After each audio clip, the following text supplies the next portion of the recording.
Hey guys, welcome back to children academics. आज हम पढ़ेंगे फार्माकोलॉजी में नेजल डिकंजेस्टेंट। इसमें हम नेजल डिकंजेस्टेंट होता क्या है, नेजल कंजेशन क्या होता है, उसका pathogenesis, classification of drugs and mode of action of drugs को समझेंगे। चलते हैं इसके इंट्रोडक्शन में। इंट्रोडक्शन सबसे पहले हम नेजल कंजेशन समझेंगे क्या होता है। Nasal congestion is the obstruction of the flow of air in and out of the nose. इसका मतलब क्या है, जो भी एयर पार्टिकल्स हमारे होंगे वो नॉस्ट्रिल्स के थ्रू अंदर जाते हैं एंड वहीं से बाहर आते हैं।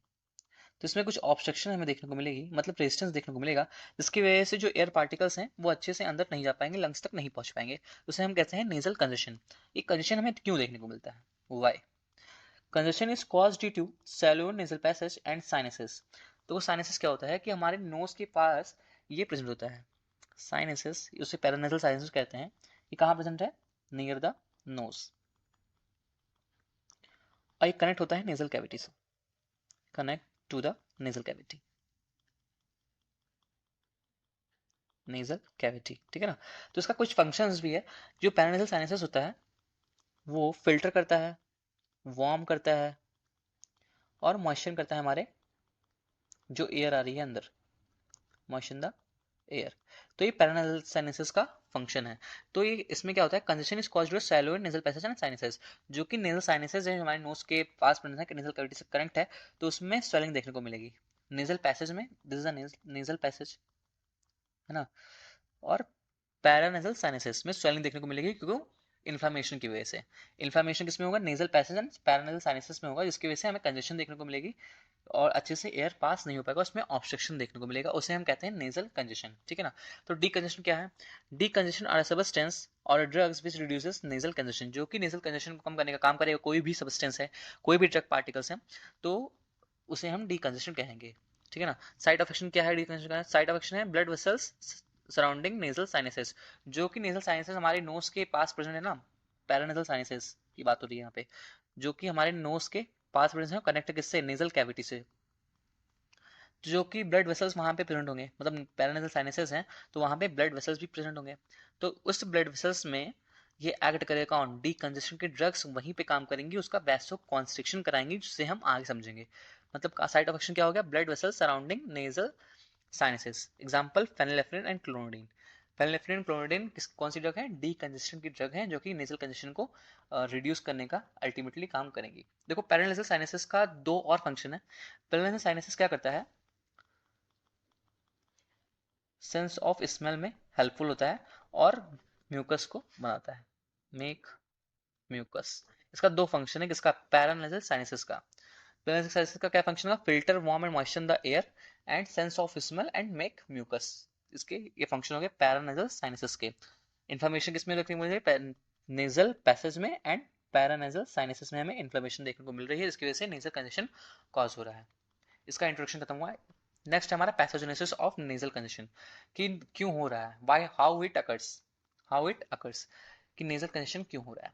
देखो, मास चलता है हमारा, कोई भी एंटीजन हमारी बॉडी में आता है, कोई भी एंटीजन हमारी बॉडी में आता है, मान लो ये एंटीजन है, इससे एंटीजन हमारी बॉडी में जब इंटर कर रहा है तो कहाँ पे बाइंड अप होगा? आईजी एंटीबॉडी से बाइंड अप होगा मास सेल में, जो हमने एंटी एस्थमेटिक ड्रग में पढ़ा था, कि वहाँ पे एंटीजन आ रहा था, देन ल्यूकोट्रिन्स निकल रहा था, सारी प्रोसेस उसमें हो रही थी। तो इसमें क्या होगा? एंटीजन यहाँ पे जैसे ही बाइंड अप होगा आईजी एंटीबॉडी से, this is the IG antibody present over the mass cell, ठीक है ना।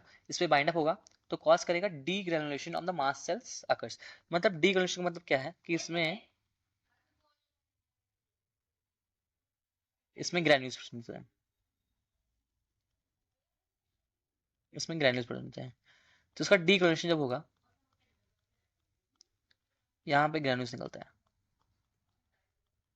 इस ग्रेन्यूल्स में ल्यूकोट्रिन्स, हिस्टामीन्स और प्रोस्टाग्लैंडिन प्रेजेंट होते हैं। और भी काफी कुछ होता है, मतलब मेन चीजें ये होती हैं, प्रोस्टाग्लैंडिन्स, ल्यूकोट्रिन्स एंड हिस्टामिन्स। ये चीजें हमारे मास्ट सेल के अंदर प्रेजेंट होती हैं। जैसे ही एंटीजन यहाँ पे बाइंड अप होगा आईजी एंटीबॉडी से, इसका डीकनेक्शन अकर्स होगा। तो डीकनेक्शन अकर्स हुआ, रिलीज हुआ क्या? हिस्टामिन्स, हिस्टामिन्स रिलीज हुआ। हिस्टामिन्स रिलीज होगा तो कॉज करेगा वैसोडायलेशन। वैसोडायलेशन किसका करेगा? Dilates the blood vessels located in nasal mucosa. जो कि नेजल म्यूकोसा है हमारा, ये पूरा नेजल म्यूकोसा है, ठीक है ना। इस नेजल म्यूकोसा में जो भी ब्लड वेसल्स होंगे उसका क्या करेगा? वैसो डायलेशन कॉज करेगा। वैसो डायलेशन करने की वजह से क्या देखने को मिलेगा? इंक्रीज वैस्कुलर परमेबिलिटी, मतलब ये हमारी ब्लड वेसल्स हैं, उसकी परमेबिलिटी बढ़ जाएगी, उसकी परमेबिलिटी बढ़ जाएगी, क्योंकि इसमें वैसो डायलेशन हो चुका है, वैसो डायलेशन होता है, कॉन्स्ट्रिक्टेड नहीं है, अब डायलेटेड हो गई हैं यहाँ की ब्लड वेसल्स। इसकी वजह से क्या होगा, जैसे ही वेस्कुलर परमेबिलिटी बढ़ेगी तो exudation of the plasma in nasal tissue, exudation का मतलब क्या होता है, एक्सुडेशन का मतलब होता है फ्लूइड दैट इज डिस्चार्ज्ड या फिर slowly discharged by a tissue. जो भी हमारी ब्लड वेसल्स होंगी, जो भी हमारे ब्लड वेसल्स हैं, जैसे ब्लड वेसल्स हैं, तो एक्सुटेशन ऑफ प्लाज्मा करेंगी, मतलब जैसे कि वेस्कुलर परमेबिलिटी उसकी बढ़ जाएगी तो एक्सुटेशन ऑफ प्लाज्मा होगा, मतलब कि उस ब्लड वेसल से जो प्लाज्मा होंगे, जो कि फ्लूइड होगा, वो डिस्चार्ज होगा उस ब्लड वेसल से, कहाँ पे, नेजल टिश्यूज में। नेजल टिश्यूज क्या आती है हमारी, देखो नेजल टिश्यू है, यहाँ पे इसकी ब्लड वेसल्स है, दिस ब्लड वेसल्स, तो यहाँ पे क्या होगा कि यहाँ पे लिक्विड धीरे धीरे यहाँ पे रिलीज होगा, मतलब लीकेज कॉज हो जाएगा, क्या होगा, लीकेज। देखो जो हमारी प्लाज्मा है, ठीक है ना, प्लाज्मा है, ये ब्लड वेसल्स में होती है, ब्लड वेसल्स में कहाँ आएंगी, ब्लड वेसल्स से ये रिलीज होगा fluid that is fluid discharge by tissue, मतलब जो भी ब्लड वेसल्स हैं वहां से ये डिस्चार्ज होगा और हमारे नेजल कैविटीज में, नेजल टिश्यूज में आ जाएगा, ठीक है ना। जो ब्लड वेसल्स रहेंगी, इसका वेस्कुलर परमेबिलिटी किसकी बढ़ रही है, ब्लड वेसल्स की बढ़ रही है, ब्लड वेसल्स बढ़ रही है, तो ब्लड वेसल्स क्या हो जाएंगी, बिकम्स लीकी, मतलब वो क्या कर रही हैं, एक्सुडेशन कॉज कर रही हैं, एक्सुडेशन प्लाज्मा कॉज कर रही हैं, मतलब वहां से क्या हो रहा है कि फ्लूइड जो है वहां से निकल रहा है, उस ब्लड वेसल्स में से निकल रहा है, तो मतलब क्या होगा, ब्लड वेसल्स हमारी क्या होगी, लीकी हो गई, जो कि फ्लूइड रिलीज कर रही है, लीकेज कर रही है, कहाँ से, नेजल म्यूकोसा में, नेजल नेजल टिश्यूज में ला रही है, तो इसकी वजह से इन्फ्लेमेशन होगा नेजल म्यूकोसा में, and also increases mucus secretion, मतलब उसका जो वॉल्यूम है, नेजल म्यूकोसा का जो वॉल्यूम है वो भी बढ़ जाएगा, क्योंकि एक्सुडेशन हो रहा है, मतलब फ्लूइड आ रहा है, प्लाज्मा मतलब ब्लड से हमारा फ्लूइड आ रहा है नेजल टिश्यूज में, उसका जो वॉल्यूम है वो भी बढ़ गया, इन्फ्लेमेशन भी कॉज हो जाएगा और म्यूकस सिक्रीशन में हमारा बढ़ जाएगा, जिसकी वजह से नेजल कंजेशन हमें देखने को मिलेगा।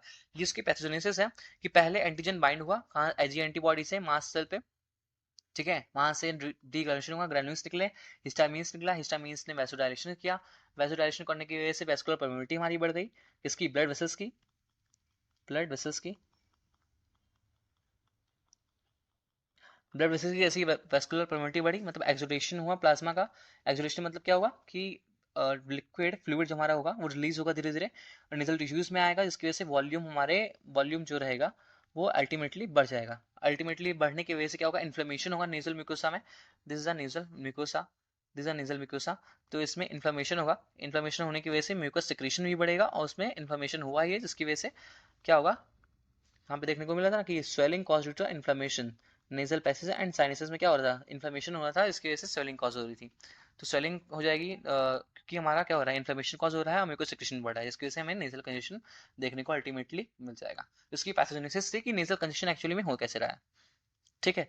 चलते हैं इसके क्लासिफिकेशन हम पढ़ेंगे, नेजल डिकंजेशन क्या होती है, तो उससे पहले कुछ कॉजेज हैं कि नेजल कंजेशन क्यों हो रहा है, कॉमन कोल्ड होगा, फ्लू होगा, एलर्जीज हो गया, एलर्जी मतलब कोई भी डस्ट पार्टिकल से आपको एलर्जीज है, या फिर कोई पॉलन ग्रेन्स है, या फिर किसी भी चीज़ से है, तो उससे हमें नेजल कंजेशन देखने को मिलेगा, मतलब एलर्जीज हो गई, फ्लू, कॉमन कोल्ड हो गया, ठीक है ना। सिम्टम्स क्या है, स्टफी नोज, साइनस पेन, जो कि साइनस हमारा था वहाँ पे पेन होने लगेगा, स्वेलन नेजल टिश्यूज, जो भी हमारे नोज ही है ना, तो वहाँ पे स्वेलन देखने को मिलेगा, mucus buildup in the nasal passage, मतलब कि जो हमारा नेजल है, नॉस्ट्रल्स के अंदर बहुत ही म्यूकस रहेगा, कि जिसकी वजह से हमें नेजल कंजेशन देखने को मिलेगा, ये इसके सिम्टम्स हैं।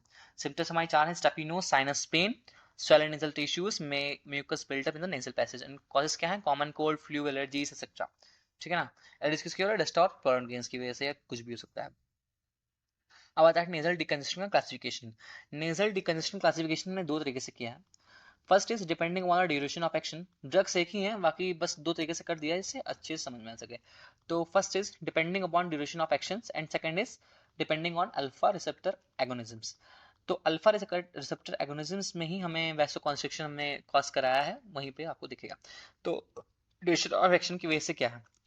फर्स्ट इज शॉर्ट एक्टिंग, मतलब टॉपिकली एडमिनिस्टर्ड।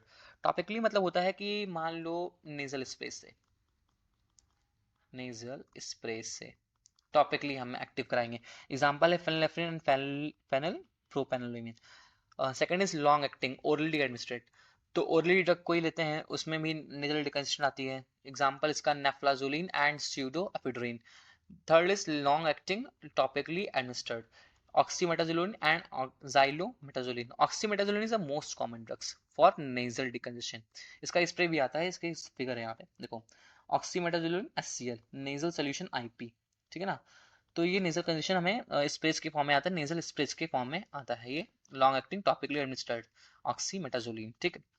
फिर हमें अल्फा रिसेप्टर एगोनिज्म के बेस पे अगर करें तो फर्स्ट आता है अल्फा 1 रिसेप्टर एगोनिज्म, जैसे एग्जांपल है फेनिलेफ्रिन। देखो दोनों की ड्रग सेम है ना। अल्फा 2 एगोनिस्ट और इमिडाजोलिन कंपाउंड्स।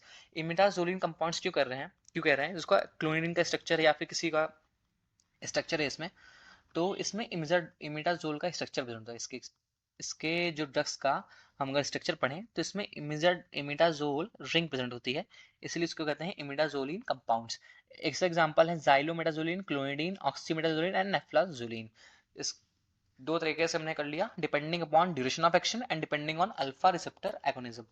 अब एक एक करके इसका हम क्या पढ़ेंगे, मोड ऑफ एक्शन पढ़ेंगे। मोड ऑफ एक्शन डिपेंड करेगा, सब कुछ सेम ही है, सबका मोड ऑफ एक्शन लगभग सेम है, बस हम अल्फा रिसेप्टर्स पे कैसे कैसे बाइंड अप है वो हम देख लेते हैं। तो मोड ऑफ एक्शन पढ़ेंगे हम अल्फा एगोनिस्ट का। किसका पढ़ना है? अल्फा एगोनिस्ट का, मतलब अल्फा 1 रिसेप्टर एगोनिज्म्स। एग्जांपल इज फेनिलेफ्रिन, ठीक है। तो इसका मोड ऑफ एक्शन पढ़ेंगे। देखो अल्फा एगोनिस्ट है, एक्टिवेट्स करेगा अल्फा रिसेप्टर्स को। अल्फा रिसेप्टर्स कहाँ प्रेजेंट होता है? अल्फा रिसेप्टर हमारे स्मूथ मसल्स है, देखिए ब्लड वेसल्स हैं, ठीक है, this is a blood vessels. इसका जो स्मूथ मसल्स होगा यहाँ पे अल्फा रिसेप्टर प्रेजेंट होगा, ठीक है ना। अल्फा रिसेप्टर प्रेजेंट होगा, जैसे ही अल्फा रिसेप्टर एगोनिज्म यहाँ पे बाइंड करता है, जैसे ही अल्फा रिसेप्टर एगोनिज्म यहाँ पे बाइंड करेगा तो क्या कॉज करेगा? वैसो कॉन्स्ट्रिक्शन कॉज करेगा, इसका इस ब्लड वेसल्स का वैसो कॉन्स्ट्रिक्शन कॉज करेगा। यहाँ पे कौन बाइंड हो रहा है? एगोनिस्ट। अल्फा रिसेप्टर एगोनिस्ट यहाँ पे बाइंड होगा, ऐसे ही इसका वैसो कॉन्स्ट्रिक्शन कॉज करेगा, कॉन्स्ट्रिक्ट कर देगा, ठीक है ना। तो इसे कहते हैं अल्फा रिसेप्टर एगोनिज्म। तो एक्टिवेट्स कर रहा है अल्फा एगोनिस्ट जो है फेनिलेफ्रिन, एक्टिवेट्स कर रहा है अल्फा रिसेप्टर्स को, जो कॉज कर रही है vasoconstriction of blood vessels. Vasoconstriction जैसे ही कॉज कर रही, तो due to this in decrease in resistance to air flow, vasoconstriction cause हो गया, तो हम पैथोजेनेसिस समझ लेते हैं। देखो यहाँ पे वैसोडाइलेशन कॉज हो रही थी, वैसोडाइलेशन कॉज हो रही थी। जब अल्फा एगोनिस्ट यहाँ पे दे देंगे हम, अल्फा एगोनिस्ट यहाँ पे दे देंगे, तो ये वैसो कॉन्स्ट्रिक्शन होने नहीं देगा, मतलब इसे इनहिबिट कर देगा या फिर वैसो कॉन्स्ट्रिक्शन कॉज कर देगा। जब वैस अल्फा एगोनिस्ट यहाँ से बाइंड हो गया, वैसो कॉन्स्ट्रिक्शन कॉज कर दिया, तो सारी प्रोसेस यहाँ पे होगी ही नहीं, वेस्कुलर परमेबिलिटी बढ़ेगी ही नहीं, एक्सुडेशन ऑफ प्लाज्मा होगा ही नहीं, मतलब वॉल्यूम, लेजर वॉल्यूम उसका बढ़ेगा ही नहीं, नेजल वॉल्यूम बढ़ेगा ही नहीं, इन्फ्लेमेशन कॉज नहीं होगा और म्यूकस सिक्रेशन भी उसका नहीं बढ़ेगा, तो अल्टीमेटली नेजल कंजेशन कॉज नहीं होगा। जैसे ही हमने अल्फा एगोनिस्ट दी, वो वैसोडाइलेशन को होने नहीं देगा, वैसे कॉन्स्ट्रिक्शन करेगा। वैसे कॉन्स्ट्रिक्शन जैसे ही बढ़ा देगा, वैसे ही सारी प्रोसेस नहीं होगी और हमें ट्रीटमेंट देखने को मिल जाएगा। किससे?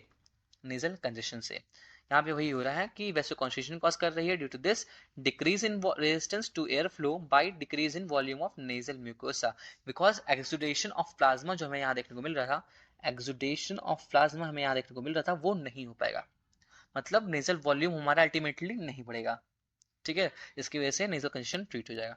तो अल्फा 2 एगोनिस्ट की बात करें, अल्फा 2 रिसेप्टर एगोनिस्ट की बात करें, तो इस एग्जांपल है ऑक्सीमेटाजोलिन, मोस्ट कॉमन है, mostly used topically, used as spray. हम टॉपिकली यूज करेंगे, मतलब कि इसे हम स्प्रेस के थ्रू दे रहे हैं, directly administered through the nose. हम जैसे कि ये नॉस्टल्स थी हमारी, फिगर करूंगा, ये नॉस्टल्स थी, this is a nostrils, okay, this is a, okay wait,